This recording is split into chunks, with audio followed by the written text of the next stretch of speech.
And of course, he was able to talk on a range of issues that his campaign really has been talking about, and the messaging really has been heavy on IEBC and the things that he feels, or as NASA they feel, should be dealt with before the elections. So I just want to hear a reaction from my guests about this thing that he's pushing for. He's saying that IEBC needs to publish the names of all the dead voters, or all the dead people who've been struck off the register. Remember, maybe a month ago, there was the information that we have about 1 million or 1.5 dead voters, but they were only able to strike 92,000. Yeah.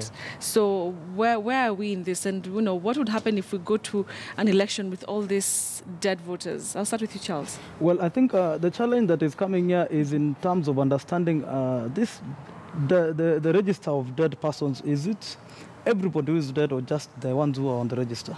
But if indeed there is still some people who are on the register and they are deceased, then the challenge now, we want to question the work done by KPMG, because then they have not done their brief in full. KPMG, when they released the first, the names that they were able to strike out, they said that they did not receive the support from other agencies on actually striking out everybody, because they said it's so messed up that there's information that they needed to get but they could not get. Which is what I'm trying to say, that there is also a challenge of interagency cooperation within the context of the elections, because you find the IBC trying to justify itself on an issue that actually the registrar of births and deaths should actually be the person who should be able to give this information clearly. Because again, are we sure that every person who died has been registered? And what is the length of time that takes for these records to get into the official national register? So that is one. But I think the KPMG, I find sense in the demand by opposition that the names of those who are deceased should be published, so that people get to know. Because I think we come from elections where the ability of the IBC to deliver has been questioned, and on the basis of integrity of the system.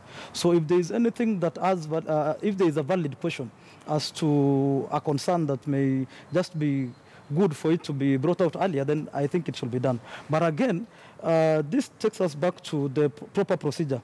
According to the Elections Act, the amended Act, this register upon the audit was supposed to be tabled to Parliament for action. These questions that are being given to us right now, how many are dead, how many have not been expunged from the register, should have been dealt with in Parliament.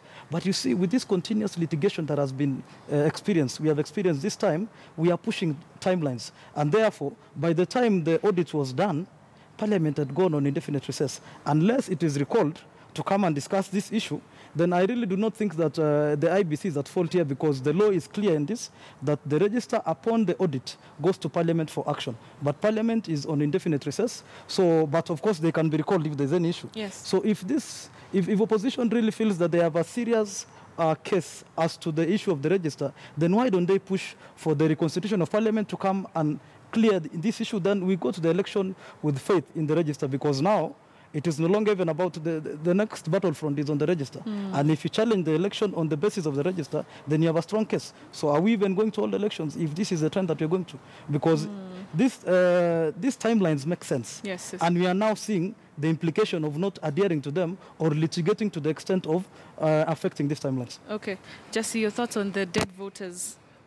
I think IBC messed up from the start with regard to the voter register audit. First, you remember the opposition actually called for an inclusiveness of all the key partners, the stakeholders, to agree on the parameters on where the KPMGs are going to do. And IBC actually refused that and gave it to KPMG with an open blank check, go and do the voter audit, get on the voter register audit.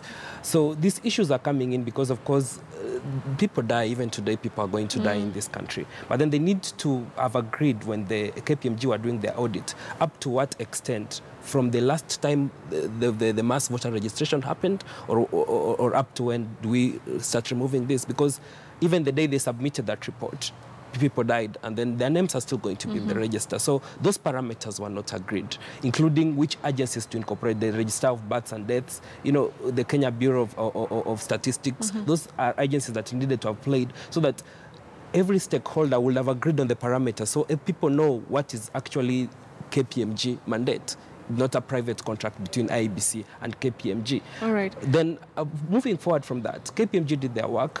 This is a public document financed by Kenyan taxpayers. Why is IEBC not making this report public?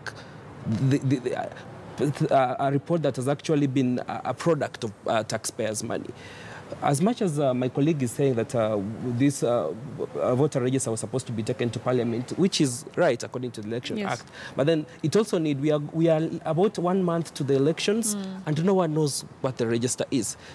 The law provides, and actually it's a mandatory requirement, the IBC need to gazette the voter register. They haven't done that. When are they waiting to gazette this register so that all the key players know this is the register that are going to be used? That was actually the biggest contention in the last presidential election petition at the Supreme Court, which register was used. Because the former commission, IBC, said there are about 4 or 5 registers.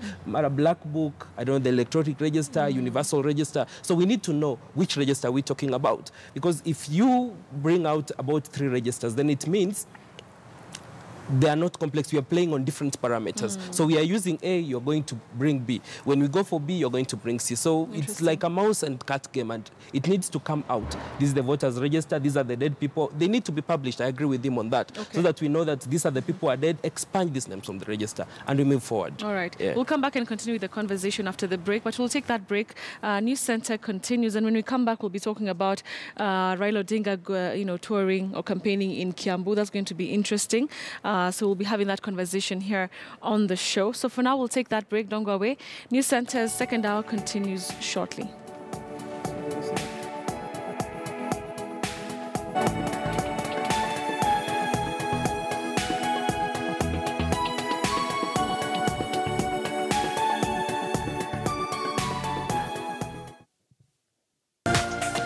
This is KTN News.